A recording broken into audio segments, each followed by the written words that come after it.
ലോക്സഭാ തെരഞ്ഞെടുപ്പിലെ CPIM സ്ഥാനാർത്ഥി ചർച്ച അടുത്തയാഴ്ച ആരംഭിക്കും. 16-ന് നടക്കുന്ന സംസ്ഥാന സെക്രട്ടേറിയറ്റിൽ സ്ഥാനാർത്ഥി നിർണയം നടത്താനാണ് ധാരണ. തെരഞ്ഞെടുപ്പിന് മുമ്പ് 2 മാസത്തെ ക്ഷേമ പെൻഷൻ നൽകുമെന്നും സംസ്ഥാന കമ്മിറ്റിയിൽ പ്രഖ്യാപനമുണ്ടായി. ഡൽഹി സമരവും നവകേരള സദസ്സും LDF-ന് മേൽക്കൈ നൽകിയെന്നും വിലയിരുത്തൽ. അതേസമയം മുതിർന്ന നേതാവ് പന്ന്യൻ രവീന്ദ്രനെ CPI സംസ്ഥാന കൗൺസിലിൽ വീണ്ടും ഉൾപ്പെടുത്തി. ക്ഷണിതാവായാണ് ഉൾപ്പെടുത്തിയത്. ഷഫീദ് റാവുത്തർ വിവരങ്ങളുമായി ചേരുന്നുണ്ട് തിരുവനന്തപുരത്ത് നിന്ന്. ഷഫീദ്, വിശദാംശങ്ങൾ എന്താണ് ഷഫീദ്? LDF സീറ്റ് വിഭജനം പൂർത്തിയാക്കിയ ശേഷമുള്ള CPM-ന്റെ സംസ്ഥാന സെക്രട്ടേറിയറ്റിലാണ് സ്ഥാനാർത്ഥി നിർണയം സംബന്ധിച്ചുള്ള തീരുമാനങ്ങൾ എടുത്തത്. അടുത്തയാഴ്ച CPM-ന്റെ സ്ഥാനാർത്ഥി നിർണയം പൂർത്തിയാക്കാനാണ് നിലവിലെടുത്തിരിക്കുന്ന ധാരണ.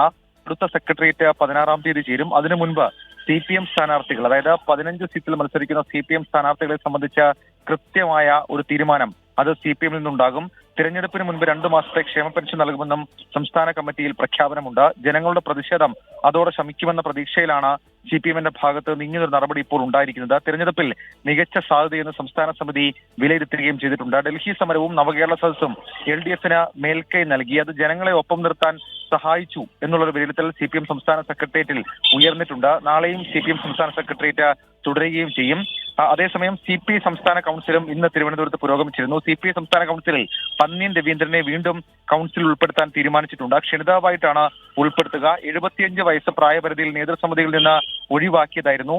മഹിളാ ഫെഡറേഷൻ സെക്രട്ടറി ES ബിജിമോളെയും കൗൺസിലിലെ ക്ഷണിതാവാക്കി. കഴിഞ്ഞ സംസ്ഥാന സമ്മേളനത്തിൽ ബിജിമോളെയും കൗൺസിലിൽ ഉൾപ്പെടുത്തിയിരുന്നില്ല. മാത്രമല്ല, തെരഞ്ഞെടുപ്പ് സ്ഥാനാർത്ഥി പട്ടിക സംബന്ധിച്ച് CPI സംസ്ഥാന കൗൺസിലിലും ഏതാണ്ട് ധാരണയായിട്ടുണ്ട്. റിജിത്ത്, ശരി. ഷഫീദ് റാവുത്തർ തിരുവനന്തപുരത്ത് നിന്ന് വിവരങ്ങൾ നൽകുകയായിരുന്നു.